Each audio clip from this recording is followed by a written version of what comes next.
Next question देखिए 11 और 12 number question, ये दोनों नया क्वेश्चन है, ठीक है। नया क्वेश्चन क्या, इससे थोड़ा सा स्टेप ज्यादा बढ़ते हैं।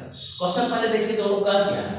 यहाँ क्या दिया है, if minus five is a root of equation 2x² + px - 15 = 0, यानी कि वो जो इक्वेशन है उसका ये रूट दिया गया है, ठीक है। आगे एंड द इक्वेशन, ये दूसरा इक्वेशन है, ये जो दूसरा इक्वेशन है उसमें p का यूज किया गया है, ठीक है। तो हम उस -5 का यूज करके यहाँ पे p का वैल्यू लाए, ठीक है, इक्वेट कर दे 0 के साथ। Has real and equal roots, तो find the value of k। यहाँ दो अननोन है, एक p और एक k, ठीक है।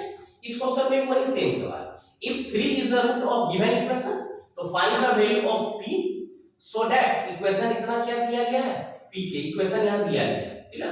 यहाँ पे क्या है, ये 2s इनसाइड है, यहाँ पे स्टार मार्क पहले लगा चुके हैं आप, 2 स्टार, क्लियर है। अब इस क्वेश्चन पे आते हैं। सबसे पहले हमारा टारगेट क्या होगा ना, वो कैलकुलेट करना, किसका वैल्यू, p का वैल्यू, किसका वैल्यू, p का वैल्यू। अब यहाँ पे हम लोग मान सकते हैं ये पॉलिनोमियल है, तो हम पॉलिनोमियल मान सकते हैं, ठीक है। मान लेते हैं let f of x equal to 2x² plus px minus 15, ठीक है।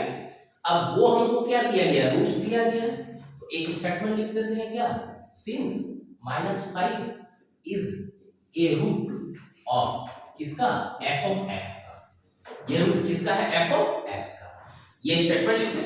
यानी अगर -5 रूट है इसका, तो देन ये जो f of -5 होगा ये किसके बराबर होगा, 0 के बराबर, किसके बराबर होगा, 0 के बराबर।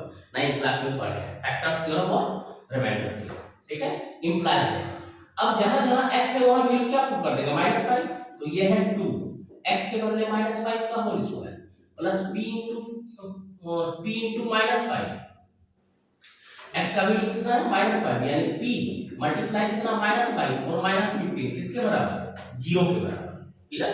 अब यहाँ ये देखिए -5 का होल स्क्वायर कितना हो गया, 25, माइनस का स्क्वायर प्लस 25 गुना ये रहा 50, ये हो गया -5p और ये -15 इक्वल टू 0, यानी कि -5p प्लस 35 इक्वल टू 0। हमको क्या चाहिए, यहाँ पे p चाहिए, तो -5 equal to -35, minus minus cancel, 5 से बन गया, हमारे पास p का वैल्यू आ गया, किसका वैल्यू आ गया, p का, क्लियर।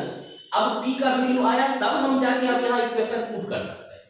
अब जो हमारा नया इक्वेशन बना ना, उसको हम लोग f of 2 लिख सकते हैं, f of 2x equal to क्या दिया गया है, इक्वेशन पहले लिख देते हैं, इक्वेशन क्या दिया गया, p into x² plus x plus k equal to 0, ठीक है।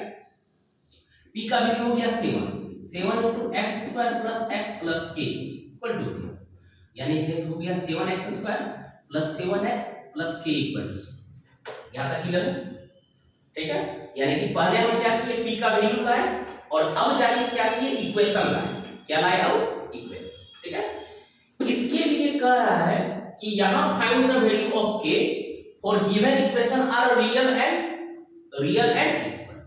ये इक्वेशन रियल एंड इक्वल दिया गया है और हमसे वैल्यू किसका पूछ रहा है, k का वैल्यू पूछ रहा है, ठीक है। तो यहां पे फिर सेम प्रोसेस करेंगे, तो ये जो इक्वेशन दिया गया है इसको अब हम कंपेयर करेंगे, a का वैल्यू यहाँ पे 7, b का वैल्यू भी 7, बट c का वैल्यू क्या दिया गया, k।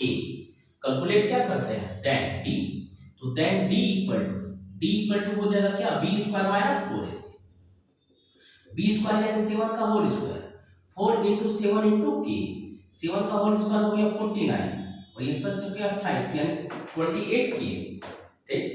For real and equal roots क्या होता है, d equal to 0, for real and equal roots d equal to 0।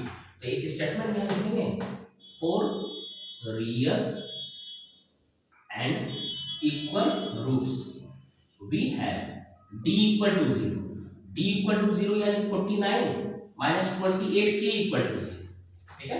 तो हमको k का वैल्यू आ जाएगा, यानी 28k इक्वल टू 49, 7 से कटाइए 7 चौके 28, 7 7 49, यानी k का वैल्यू क्या आ गया, 7/4, k का वैल्यू क्या आ गया, 7/4। क्लियर है क्वेश्चन। क्वेश्चन क्या था, पहले एक रूट्स दिया गया था उस इक्वेशन का, उसके बाद हमसे क्या पूछा है कि हमसे वैल्यू डायरेक्ट p नहीं पूछा, हमसे क्या पूछा, find the value of k, जबकि k फाइंड आउट करने के लिए हमको किसका वैल्यू कैलकुलेट करना पड़ेगा, p का। क्यों कैलकुलेट करना पड़ेगा p का वैल्यू पहले, क्योंकि हमारा इक्वेशन भी आएगा उसका यूज करके, ठीक है। उसके बाद एज इट इज बाद में बोला गया वो क्या है, इक्वल रूट्स है, वो सॉल्व हो गया।